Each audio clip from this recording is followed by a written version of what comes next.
Hey friends, so I have a question for you. How many of you are regularly checking out the beauty stuff at CVS? Because I hadn't been to my area CVS in like probably over 2 years. I was pretty out of touch with what they were carrying beauty-wise, but for some reason I assumed it was probably just less than they used to. I don't know why I had that assumption. Maybe because the last time I was in Walgreens, I felt like they were just having a little bit less out in terms of the area where they would have limited edition displays. It was just more general stuff, not necessarily beauty. And I don't know why, but I was expecting to go into CVS and find things to be either as they were or not quite as much. But man, there was so much more than I was expecting. There were brands I had no idea would be there. There were brands I knew nothing about. I'm talking, I turned the corner into the beauty aisle and suddenly I'm seeing a large section of eyelashes, like a freestanding sort of oval-shaped kiosk of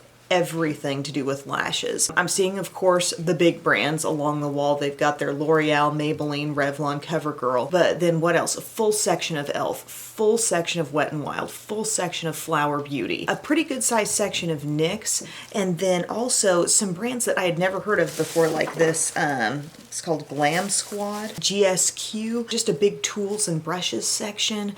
They had a specialty kind of like brow brand. I remember talking to my friend David about this regarding certain brands that were in Target for a while, and it was like, I think he called them masstige. They're mass kind of like lower cost drugstore brands, but they're still on the higher end of the price range, you know? So I was looking at my receipt and I was thinking, yeah, like this GSQ stuff. And there's even, they had a whole section of Pop Beauty. Does anybody remember when that was like in Ulta? I'm pretty sure. Products that are selling for like on average $10 to $13. Looking at my receipt, yeah, a lot of the stuff like 13, 14, 10, 10, 14, 11. So certain kind of unknown to me brands I was noticing like coming in at a little higher price point, but the selection was huge. And I wish I would have been in there like taking video, but here's the deal. I went into CVS because I needed a couple things that I probably could have gotten anywhere, but I was like, where should I go? How about CVS? Let's check out the makeup. And I had Bubba with me, and he's a pretty good little shopper, but at times he'll just try to take off and grab for something. But I wish I could have videotaped this whole section for you. But you know how I've kind of complained at times about how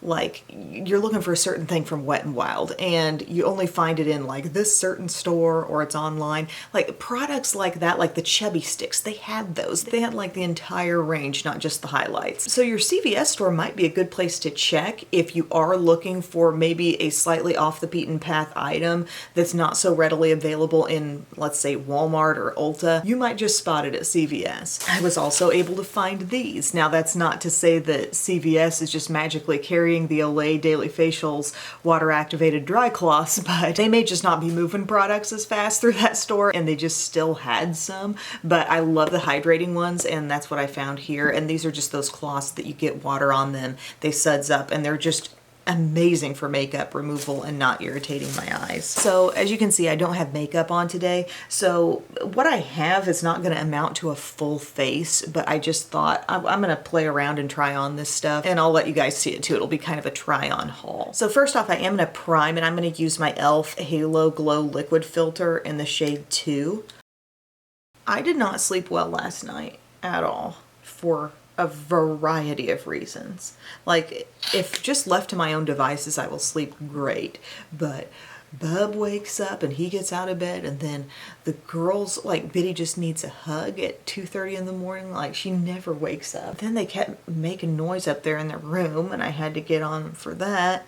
And then I got cats. You know how kittens are. Something moves under the covers. They're pouncing, they're playing. And I just want a good chunk of time there not sleeping. If left to my own devices, I will like sleep and not move. I won't even roll over. It's all these other factors in my house that I blame. Next up for foundation, I'm going to use my Wet n Wild Photo Focus, just the regular version, the matte version in soft beige. And then I have a couple of different application styles I'm going to use with it. From this GSQ by Glam Squad brand, I got the medium to full coverage foundation brush. Again, I was super impressed by this just overall tools section. Oh, also Tweezerman had a massive section there too, like just tweezers and eyelash curlers. Then I go to the other side of it and it's just all kinds of brushes from various brands. Ooh, this is interesting. Interesting little cut here. So it's wide, kind of thick. It's angled up. It's like got a slow taper up to here. So it's not blunt cut, but you know what? I think I might use that primarily for my concealer. And then I got a sponge. And this is again by GSQ by Glam Squad. And this sponge, now it was much smaller before I got it wet, but it has its own little vented case, which I guess you technically can fit it in, but you're barely fitting it in when it's saturated because, you know, it grows a little. I wanted to see how similar this would be to a beauty blender. Judging by feel, I still think the e.l.f. Total Face Sponge is, you know, that berry colored sponge. That feels more like the traditional beauty blender in my opinion, but we'll see how it does just in application. I'm going to use this foundation. Frost the cake, as we say. I love this foundation. Love it. So, super soft and squishy, beauty blender shaped sponge. And I do want to know, like, what is this Glam Squad thing? What is GSQ? Again, I was just shocked and amazed by what I found at CVS.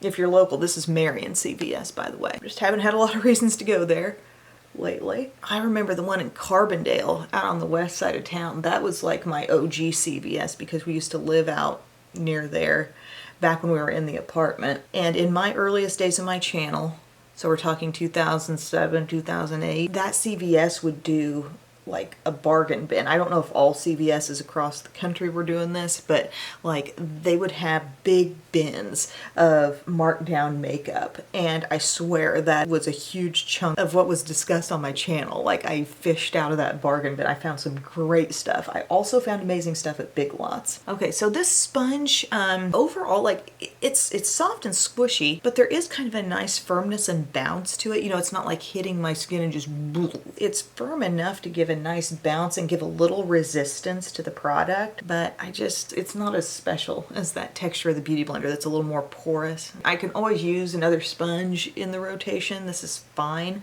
It's cool that it has the little case, so if you were traveling, it could have a chance to dry out in its case, but there's no getting around it. That foundation is gorgeous. Okay, now I want to use this little chunky guy here, which could also be good maybe like blending out contour. Can anybody else see that? I'm going to use my Born This Way Ethereal Light in Oatmeal because I'm just continuing to experiment with this little guy. I'm going to use a little on the inner part, a little out here, a little lift. Now, for some reason, I'm envisioning that this is going to be good about kind of blending over a wide surface area for my concealer. Not sure what I think about this yet. It is able, because you got like, look at the small, you know, corner of it. That can get around some stuff actually. Ooh, I do like the way that's getting around the eye. You're kind of confined to this pressing motion, it feels like, with this brush because of the angle it's cut at. It's not something that lends itself to buffing around. I see how it does help to maintain coverage. That being said, it's not super soft, like jabbing myself a little bit. Like the bristles are coming on to me so vertically. I don't know. It's not the softest thing, but I do kind of like that little angle. These tools are kind of not an absolute love for me right now. They did a good job, but I'm not jumping up and down. But don't worry, I have even more brushes from that brand. I was very intrigued by the brushes. Meanwhile, I'm going to set that concealer and I'm going to use my Halo Glow in the light pink shade. I'm so into this light pink powder with the little puff, like the whole system. I'm buying into it. Pick some up on my little puff and I press it in here. And it stays all day and looks nice and bright. But I swear, you know, if I swatch some of this powder, there's a little sheen in it, you know? It's like, how is this working? How am I liking this? Don't know how, but somehow I am. Okay, so after I've got that on, I just kind of like, if there's any excess that got on because of that puff, just dust it away. It is a really lightweight powder, and maybe that's how it works. In a swatch on my hand, I swear I saw a little bit of sheen in the powder, but yet up on the under eye, I can't see that. It's like I didn't trust this powder when I first bought it, so I decluttered it. I didn't have the light pink shade, and I just didn't think it was that great. But I love this tone because it keeps everything so bright up in there. Another thing I picked up, I gotta get the tape off of it, from Flower, I got the Light Illusion perfecting powder. Just thought I'd try it. They actually had a neat little like serum looking foundation-y product, but the shade I would have needed, it looked like it had been opened up. We don't like that. Okay, so you open this up, you do have a sponge underneath. Got powder here. It feels like a nice soft standard powder. It doesn't really feel like powder foundation. I'm gonna take my little Morphe brush actually and just kind of dip into this and see what happens if I set all over my face. Light Illusion, that was the name of their like traditional foundation, I believe, right? I'm not seeing this powder doing anything unusual other than just kind of like further mattifying and setting my face. It's not doing anything unexpected, okay? I thought maybe it was gonna be a little bit luminous or something. Blurring powder with a nude skin feel, silky lightweight. Yeah, I think I can see the blurring effect. Okay. Even though this isn't part of the haul, I guess I might as well just move through and do a bronzer step for you because then I'll have blush and highlight also. I don't know if I've used this on camera yet, but I'm gonna use my NARS Laguna. It's the 02 cream bronzer with the cream bronzer brush. This was sent to me in PR and I really like it. It's yet another cream bronzer that's workable for me. I feel like I've got a small army of them now. We like the Huda cream bronzer still. We like Wet n Wild Wears Walnut. We like the sticks from M Cosmetics. This one is just very easy to blend in. I just bought my brush right into it, and the brush is nice too. Talking about like a little subtle angle. Do you see that? But really thick with bristles. So it's a take charge little brush. It just handles that blending, no problem. So we're just kind of sculpting with it and then we'll blend it. Don't you think that shade's kind of on point? The thing is, like, you could blend like crazy with a brush like this, so you need to kind of watch yourself. You know, you don't want to go too hard with it or else you'll disrupt the foundation and stuff you've already put on. So I try to keep it more of a dabbing motion, keep it right on the product that I applied, not too far outside of it.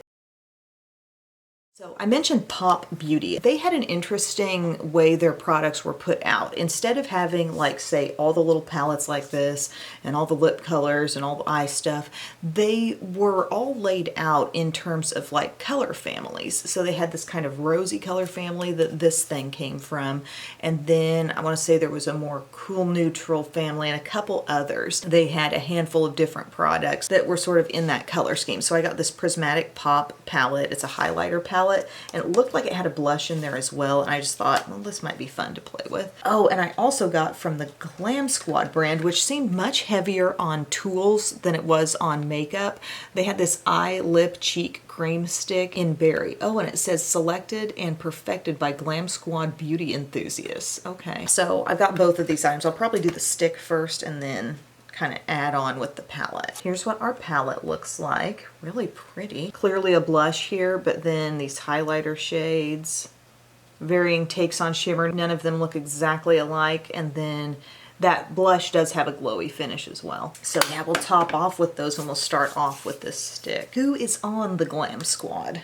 Should I know? But yeah, kind of the bummer, I guess, about a lot of the newer stuff I found or the unknown things that I found at CVS was like the price was a little higher on all of it. I didn't do a ton of looking through just your standard brands, but I've always kind of known that you can get like something from L'Oreal that you get from Walmart is going to be a little cheaper than it is at Walgreens or CVS, unless maybe you got some kind of rewards thing going. Not only is this in a box, but it's glued to the bottom. She's released.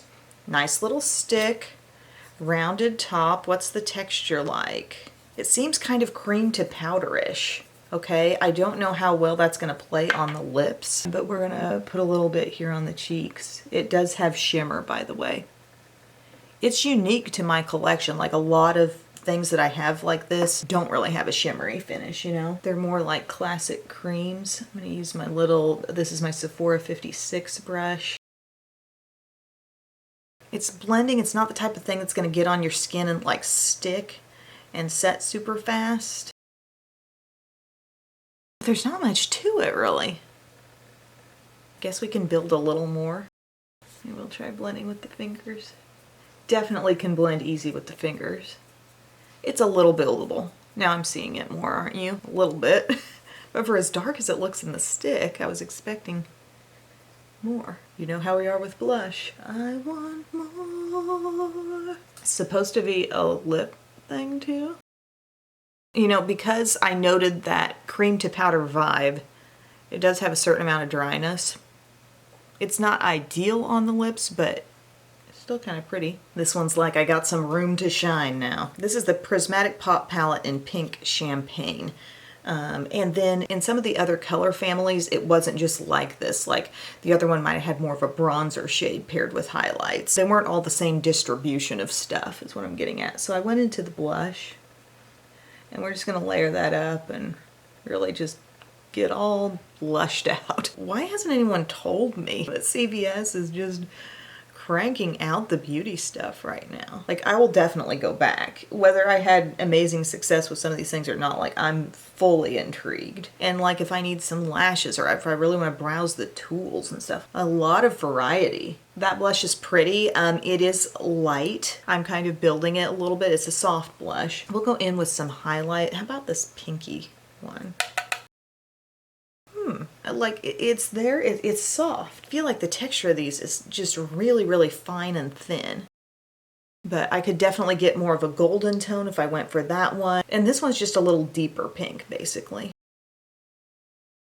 That's pretty. That's a nice, like, finishing touch to the complexion. Okay, I'm gonna hop off and do my brows, and then I'll be back for the eyes. Okay, brows are done. I used my CoverGirl Skinny Brow Pencil, and then I set them with some NYX Thick It Stick It. Also, I kind of evened out my lip color a bit by adding on some Maybelline Superstay Matte Ink Crayon in Lead the Way. So I left this color there that I had applied, but this just kind of evened it out and gave me a more precise, like, edge to it all. Last new thing here is from GSQ, again, that Glam Squad brand, and it's the double-ended eyeshadow duo. So I thought these look kind of promising. I like the look of their size, and I thought maybe I could test these for those who are interested in some new eye brushes perhaps. So we have this duo here that has what's probably going to be your crease slash lid color. A small sort of outer corner, maybe blend a little, maybe smoke it out. We have like a liner brush or a brow brush, and also this spoolie. I kind of feel like the spoolie was a little bit of a waste, considering probably so many of us have that built onto a brow pencil already. Like, if we're really trying to put 4 essential tools here, how about an even fluffier blending brush and make this one flatter? Nobody asked you, Em. That's just what I would do. Okay, I'm pulling out my LA Girl Pro Neutrals palette because I really like this palette. They have several different pro whatever ones on Ulta, and I just thought, hey, this is fun. I want to use this one again. So I'm gonna try to make this be kind of a crease brush. See how flat it is? Okay, I need something easy. I'm gonna go into this shade right here. Oh, we got a rain alert. Okay, so good for wedging, and when I turn it to the side, yeah, it's actually perfectly fine.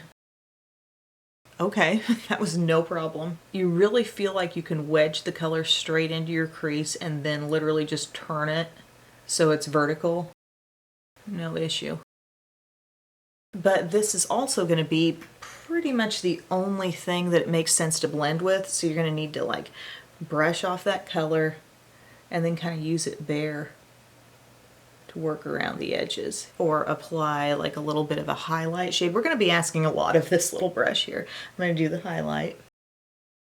Okay, nice and controlled.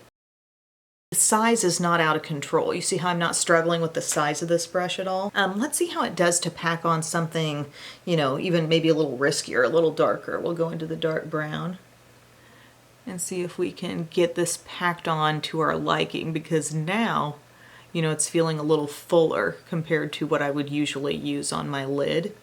That flat Morphe brush. It's doing all right. I realize when you're putting together a small, like a little 4-piece brush set, some brushes are probably going to be needed to do multiple tasks, but this is kind of doing a pretty good job, actually. I can get that color into my crease easily, but I can also pack it on the lid. So the dark brown has been patted on, sort of wedged. I want to use this small end here with something, maybe use a little bit of this shade right here, this terracotta. That's a pretty good size for crease. I want to use a little brown with that too. There's not a ton of movement to this brush, like not a ton of back, forth, but there's enough. It's stiff enough to give control, but it has just enough movement to blend. It's a little chunkier than a Profusion small pointed brush, but I've got loads of control. This brush duo as is probably going to be the MVP. Like, you know, there's not going to be a lot of situations where I absolutely need that tiny liner brush and that spoolie, but this on its own, again with the dark brown. No, we're not trying to create world's most spectacular and shocking look. We're just trying to see what these brushes can do with the basic steps. This is 2 brushes so far. Now, sometimes with the shimmers, they really benefit most from a flat, stiff brush to really lay them down. So I'm interested to see if this little brush with some fluff is going to be able to manage that. Let's go with this shade right here.